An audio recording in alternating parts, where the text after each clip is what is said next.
Você já ouviu falar sobre o transtorno delirante persistente? Se não ouviu, fica comigo aqui nesse vídeo para a gente falar sobre isso e contextualizar com fatos recentes da nossa história, ou nem história, fatos contemporâneos e que estão ainda acontecendo. Eu vou mostrar um vídeo para vocês e vamos comentá-lo, tá bom? Vamos para a tela do computador. Isolamos a praça e aí acontece um fato interessante, porque havia em algumas pessoas um nível de fanatismo, um nível, não entendo, de transe.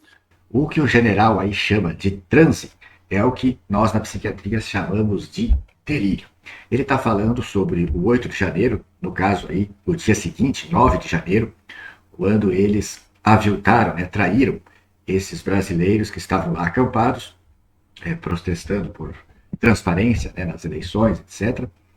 E eles, de certa forma, fizeram as pessoas acreditarem que estavam as protegendo para prendê-las no dia seguinte sem nenhum incidente. Claro, estava todo mundo desarmado, ninguém ali tinha intenção de qualquer violência contra as Forças Armadas, ou contra o Brasil, ou contra a democracia.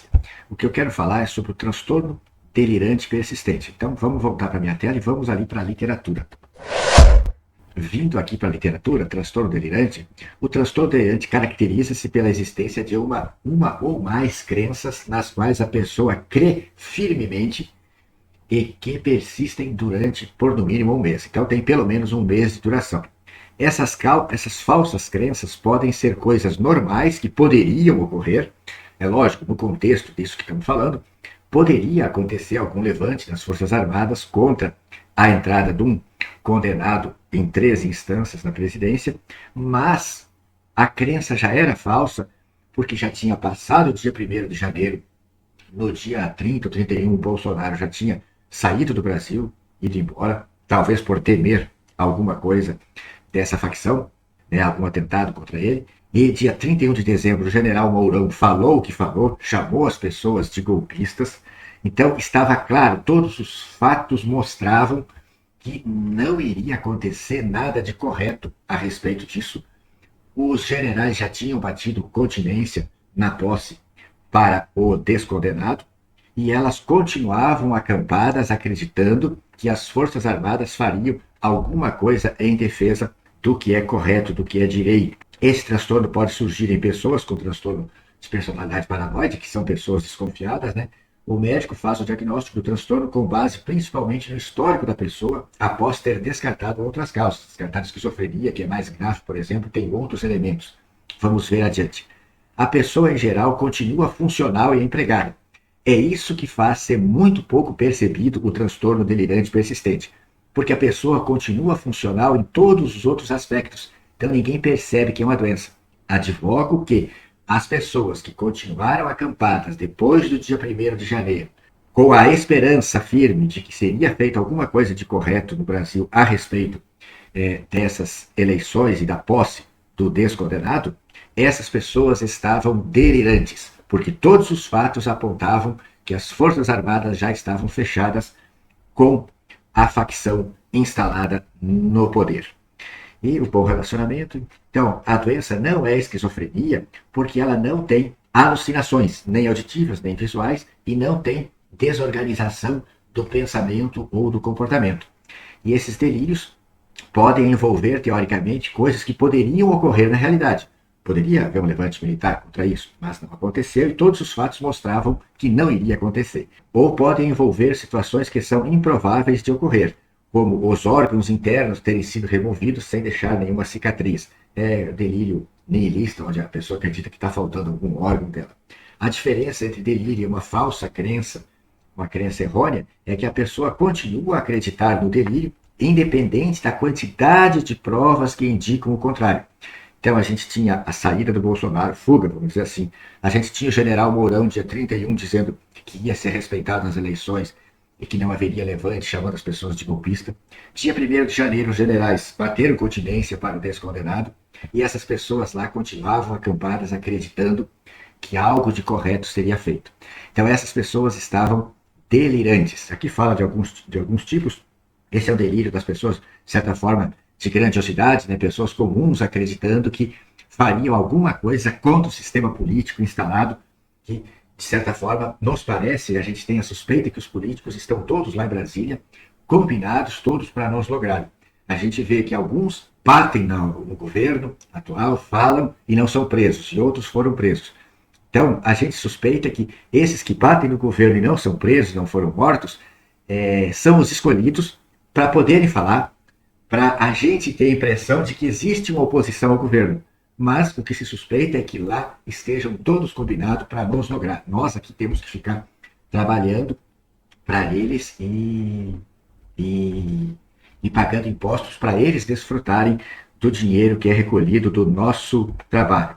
Então, os sintomas do transtorno delirante são a sensação de exploração, preocupação com a lealdade ou confiança dos amigos, interpretar ameaças em comentários e eventos benignos, né? Interpretar como ameaças eventos e comentários que são benignos, guardar rancor por muito tempo, responder prontamente a deslizes percebidos.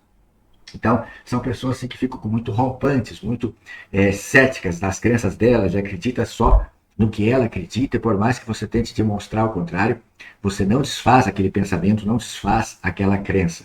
O diagnóstico é por avaliação médica, essas pessoas poderiam ser diagnosticadas por exame médico pericial. Só eu tive 2 pacientes que foram presos lá, uma estava em estado delirante da doença bipolar, e outro paciente era portador de deficiência intelectual, né, o antigo chamado retardo mental. A paciente que estava delirante de doença bipolar já foi liberada com o atestado, diante do atestado, na audiência de custódia.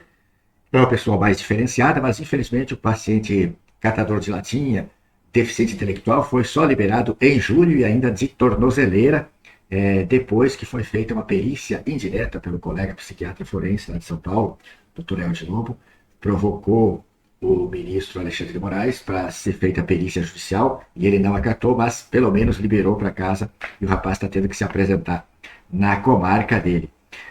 O prognóstico é que é um comprometimento grave, muito dificilmente é tratado porque a pessoa não admite. Evidentemente, eu não estou ofendendo as pessoas que estavam lá e estão presas. Eu só estou tentando esclarecer que elas estavam doentes e se elas estão doentes realmente, elas não vão admitir, elas vão achar ruim dizer que elas estão em estado delirante.